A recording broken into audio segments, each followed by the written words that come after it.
So this is where we left off last time. I was really quite concerned about how I was going to fit in the watches compared to the Guardian, and how the scale would be and everything. So that was something that I was trying to work out, and was wondering then how big the Guardian actually needs to be. Perhaps the scale of the Guardian changes depending on what he's doing. So if he's going to be destroying the planet, maybe he gets pretty big, to do it. So that was quite useful, It certainly took away one of the problems with the scale. So the watches, they would have been quite far away. They would have seen this coming, and they would have legged it basically. So they wouldn't be standing on the beach in harm's way necessarily. So then I had to rethink then the design, and actually thought about that maybe we need to go back to having two images. One that's going to describe the watches and where they are watching all this happening, and then another one like the front cover, a bit closer to the damage really.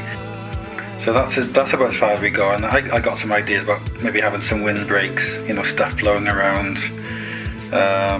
fireballs coming down, maybe some electric cables exploding, could be lit red around where there's, I don't know what that says, liquid, is it? I don't know. Beach tent blowing around. So that was the idea. From that then came up with this one. I think I've written down here, it would be nice to have a light source, maybe, coming from the sun. So just so it's going to create a bit of drama, so it's not going to be all dark. I think that would be pretty nice. Maybe I've overdone it here with the doom and gloom, but you can see the general destruction going on. But the sea, I think, wasn't rough enough. This was just what Nick was suggesting really, is that we want to see the power of what's coming. Basically, I hope I've explained it right, Nick. Yeah, to show the destructive force that's coming. So then I made this one as a bit of a mock-up. In my mind, the waves are bigger, coming from the left, basically, and forcing their way through that channel. So bigger waves, maybe even some water, sort of, more water coming in, basically, something that would scare the hell out of people. A note I made down the bottom is that if there is going to be any sort of lava cracks, it's going to cause steam where the sea meets it, if the sea meets it, So I've got to be careful about where that would happen, because otherwise it's going to smother the picture. So I'm thinking that I prefer not to have lava cracks basically in the foreground anyway, reaching the water. But in the background, I think that would be brilliant. So I included here and here, and also here as well. Something that shows that there's something destructive going on. So obviously, we're at that point now where I need to get a rough of this done. A good one. Something that is going to show us, pretty much how it's looking. The idea, moved on a bit better. And to show us where the flaws are as well. So that's going to be the next point as well. Alright, let's take a look at it. This is the best part.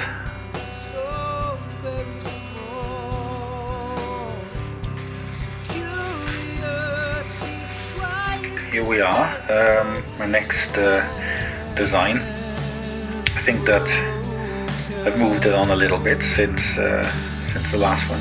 I'm not really sure about the perspective on this. It is possible, definitely. I've taken a look at some of my reference photographs, and when I've been down there, it definitely can look like that. But I need to also try with the figures a bit bigger. This is like being a bit higher than the shore. So I'd like to try the perspective from being down there. I'm happy about this guy. I don't like the position of him. That I want him to be more imposing, I think. So I think I need to turn the figure around so he's facing us a bit more. But I love the idea of the fire coming out of all the things that he's made of. So let's say that the earth has put him together from rocks and metal. But in those joints there could be fire coming out. So I really love that idea, and I love the idea of his arm here. You know, this sort of being on fire with all this. All these fumes coming behind him. Originally I was going to have like sort of drawn in the sky down, but I think I'd be much more happy with this, you know, the smoke and all the fire sort of coming down. I like the idea of the hand as well, you know, sort of being on fire. Even the staff being on fire. I love the idea of him being on fire. I think it looks really destructive. His eyes are going to be glowing. I think his mouth as well, with he's shouting. You know, that's going to be on fire. I think the fireballs work pretty well, but I need to take a look at the positioning of the people and the colouring of the beach. There's still work to do. I still got to fix some things out. Maybe to have the water here so that it's not so rough. I mean, maybe it works. I'm thinking about sort of drawing the waves across. You know, and suddenly all these fireballs are coming down and people have got freaked out. So this needs to be a little bit less rough on this side, I think. And on this side, just going absolutely crazy, just big waves just travelling across. Maybe reaching the lighthouse on the end there. So that's as far as I've got.